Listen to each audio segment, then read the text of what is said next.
Corona से बचाव के लिए 12 से 14 वर्ष के बच्चों का टीकाकरण अभियान आज से शुरू। प्रधानमंत्री ने पात्र बच्चों से कोविड रोधी टीका लगवाने का किया आग्रह।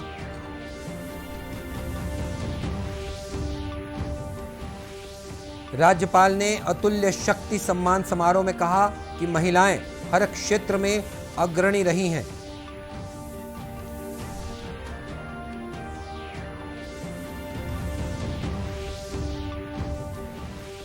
गरियाबंद जिले में हुए सड़क हादसे में 6 लोगों की मौत, 14 अन्य लोग घायल।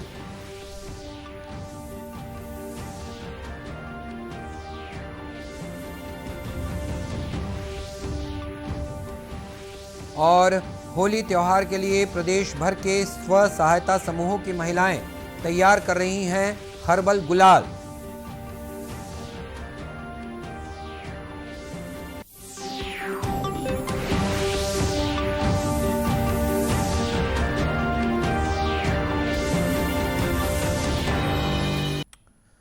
नमस्कार, आप देख रहे हैं दूरदर्शन समाचार। मैं हूं मनीष अहलूवालिया और अब समाचार विस्तार से। प्रधानमंत्री नरेंद्र मोदी ने 12 से 14 वर्ष आयु वर्ग के बच्चों से कोविड रोधी टीका लगवाने का आग्रह किया है। ट्वीट संदेशों में श्री मोदी ने कहा कि आज का दिन बहुत महत्वपूर्ण है। उन्होंने कहा कि अब 12 से 14 वर्ष के बच्चे कोविड टीकाकरण के लिए पात्र होंगे और 60 वर्ष से अधिक उम्र के लोगों को एहतियाती खुराक भी दी जाएगी। श्री मोदी ने कहा कि देश में कई टीके विकसित किए गए हैं और सरकार ने मूल्यांकन की उचित प्रक्रिया के बाद दूसरे टीकों को भी अनुमति दी है। उन्होंने कहा कि भारत इस महामारी से लड़ने में बेहतर स्थिति में है। उन्होंने लोगों से कोविड संबंधी दिशा निर्देशों का पालन करने को भी कहा है। इस बीच राष्ट्रीय टीकाकरण अभियान के तहत देश में अब तक 180 करोड़ 60 लाख से अधिक कोविड रोधी टीके लगाए जा चुके हैं। इधर छत्तीसगढ़ में भी कोरोना से बचाव के लिए टीकाकरण अभियान जोर शोर से चल रहा है। प्रदेश में 12 से 14 वर्ष के बच्चों को आज से टीका लगने की शुरुआत कर दी गई है। स्वास्थ्य विभाग द्वारा 13,21,000 से अधिक बच्चों के टीकाकरण की तैयारियां पूरी कर ली गई हैं और इसके लिए पात्र लाभार्थी कोविन ऐप पर अपना पंजीयन करा सकते हैं। राज्य नोडल अधिकारी डॉक्टर प्रियंका शुक्ला ने बताया कि 12 से 14 वर्ष आयु के बच्चों को हैदराबाद स्थित बायोलॉजिकल ई द्वारा निर्मित कार्बोवैक्स टीके लगाए जाएंगे। पहली डोज के 4 सप्ताह के बाद इसकी दूसरी डोज लगाई जाएगी। प्रदेश में कोरोना संक्रमण से बचाव के लिए अब तक 1,73,26,000 से अधिक लोगों को दोनों टीके लगाए जा चुके हैं। वहीं 18 वर्ष से अधिक के लगभग सभी पात्र लोग वैक्सीन की पहली खुराक भी ले चुके हैं। वर्तमान में प्रदेश की पॉजिटिविटी दर घटकर 0.14% रह गई है। प्रदेश में कल 25 व्यक्ति कोरोना संक्रमित पाए गए हैं। अभी 256 मरीजों का इलाज विभिन्न अस्पतालों या होम आइसोलेशन में चल रहा है। विकास और सुशासन का मोदी मॉडल, इससे जुड़े पहलुओं के इर्द गिर्द घूमती एक किताब अगले महीने आम लोगों के लिए उपलब्ध होगी, जिसमें विभिन्न अध्यायों के जरिए बीते 20 सालों में पहले एक मुख्यमंत्री और अब प्रधानमंत्री के तौर पर मोदी के यूनिक गवर्नेंस मॉडल के चलते करोड़ों लोगों की जिंदगी में आए बदलाव की पड़ताल की गई है।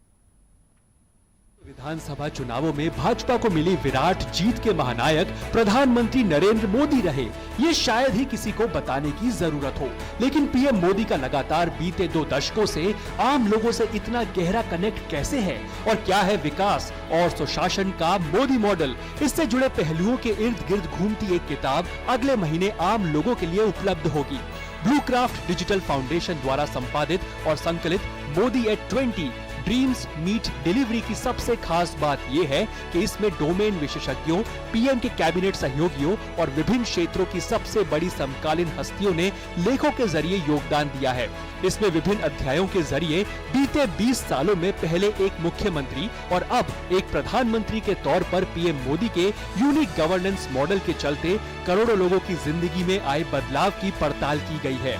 पुस्तक को people first, politics of unity and development, Jan Dhan, an economy for everyone, a new paradigm in governance और वसुधैव कुटुंबकम, इंडिया एंड द वर्ल्ड शीर्षक से 5 खंडों में विभाजित किया गया है। सभी वर्गों में विख्यात लोगों द्वारा लिखे गए विभिन्न अध्याय हैं। किताब में प्रतिष्ठित गायिका लता मंगेशकर की प्रस्तावना है, जिनका फरवरी में निधन हो गया। लता जी के मुताबिक पीएम मोदी अन्य राजनेताओं की तरह नहीं है और न ही उनका सत्ता से कोई लगाव है। महात्मा गांधी का जिक्र करते हुए उन्होंने कहा है कि उनकी तरह ही पीएम मोदी ने भी देश के लोगों को संगठित किया है और विकास को एक जन आंदोलन बनाया है। गृह मंत्री अमित शाह ने democracy, delivery and the politics of hope विषय पर एक अध्याय लिखा है, जबकि ओलंपिक मेडल विजेता पीवी सिंधु ने इस बात को सामने रखा है कि क्यों पीएम मोदी अविवादित यूथ आइकॉन है।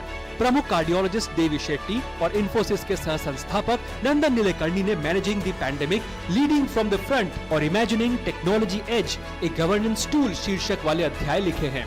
इस संकलन के अन्य लेखकों में केंद्रीय मंत्री एस जयशंकर, कृषि अर्थशास्त्री अशोक गुलाटी और प्रधानमंत्री के पूर्व प्रधान सचिव नृपेंद्र मिश्रा शामिल है। पुस्तक का शीर्षक मोदी के सरकार के प्रमुख के रूप में 20 साल पूरे करने का संदर्भ है, जिसमें गुजरात के मुख्यमंत्री के रूप में उनका लगभग 13 साल का कार्यकाल भी शामिल है। 2002 में चुनावी क्षेत्र में प्रवेश करने के बाद से उन्होंने हमेशा हर चुनाव में भाजपा का नेतृत्व किया है।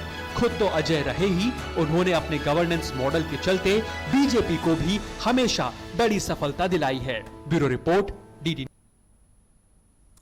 और प्रदेश की खबरों में राज्यपाल अनुसुईया उइके ने कहा है कि सार्वजनिक क्षेत्र में महिलाओं की भागीदारी के आंकड़ों को देखें तो पाएंगे कि महिलाएं हर क्षेत्र में सशक्त हुई हैं और उन्होंने अधिक से अधिक संख्या में अपना स्थान सार्वजनिक क्षेत्र में बनाया है।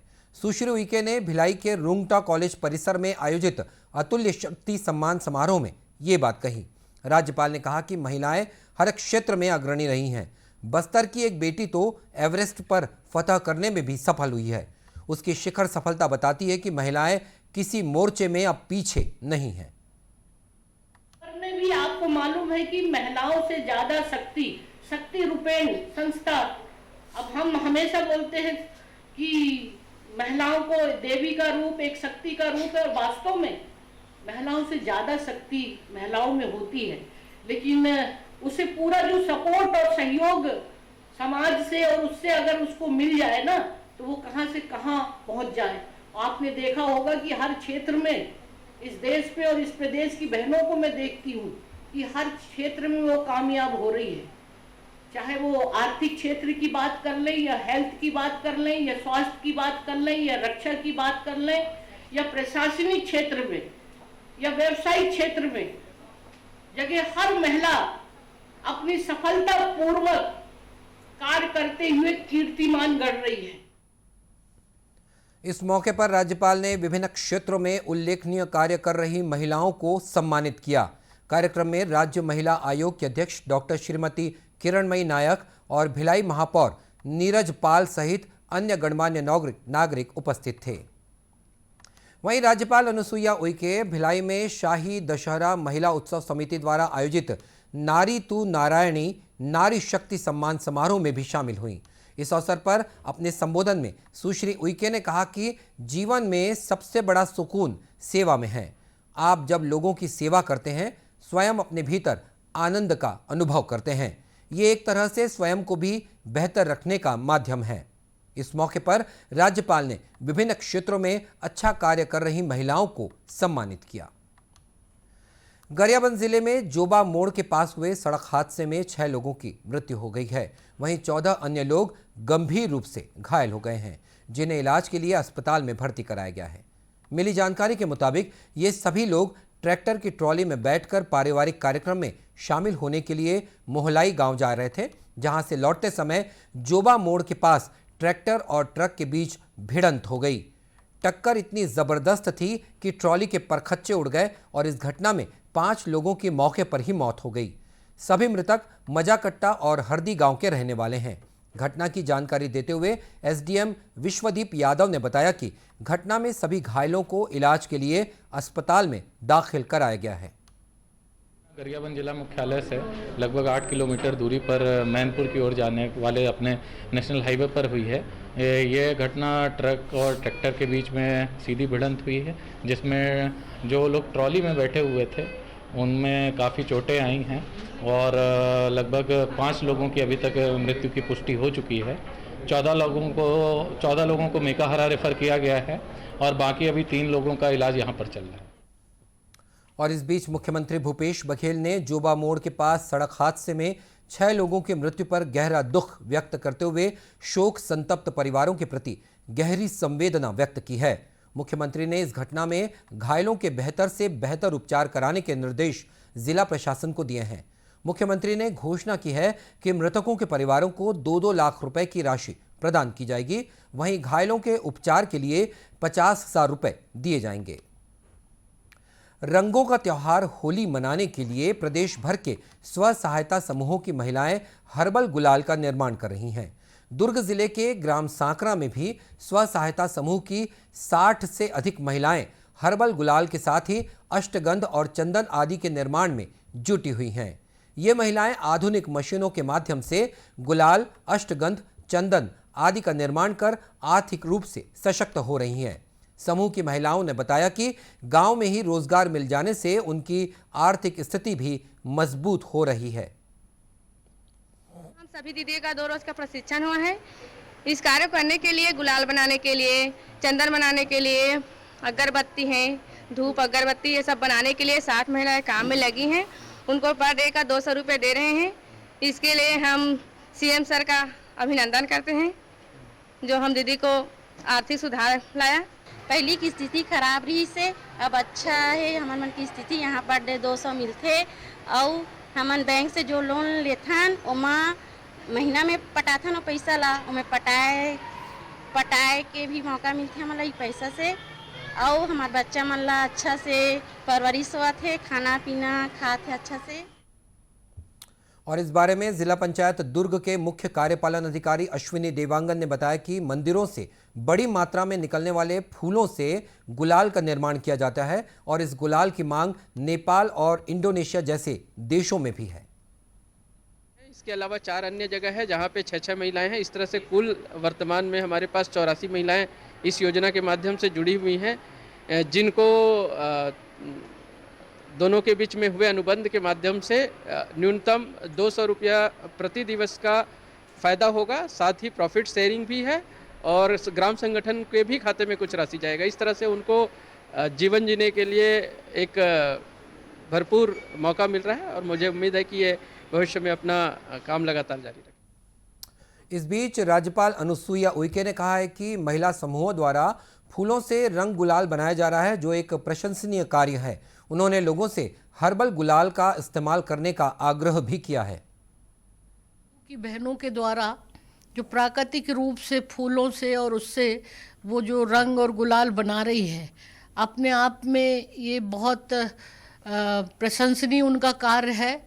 और निश्चित रूप से इससे इन गुलाल और रंगों से जो है उन्होंने काफ़ी एक आर्थिक रूप से भी सशक्त हुई हैं।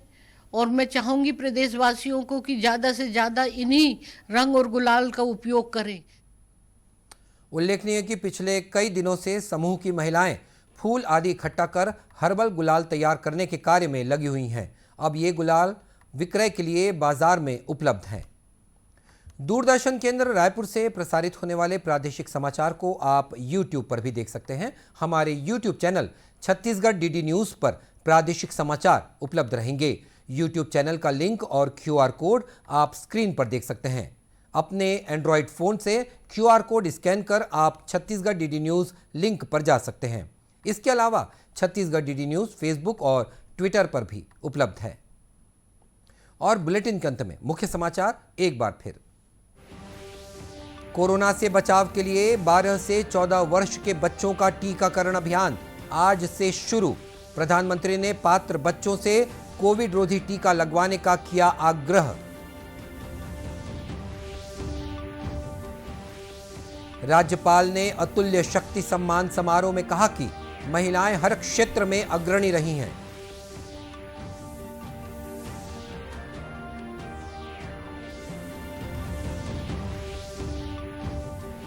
गरियाबंद जिले में हुए सड़क हादसे में 6 लोगों की मृत्यु, 14 अन्य लोग घायल।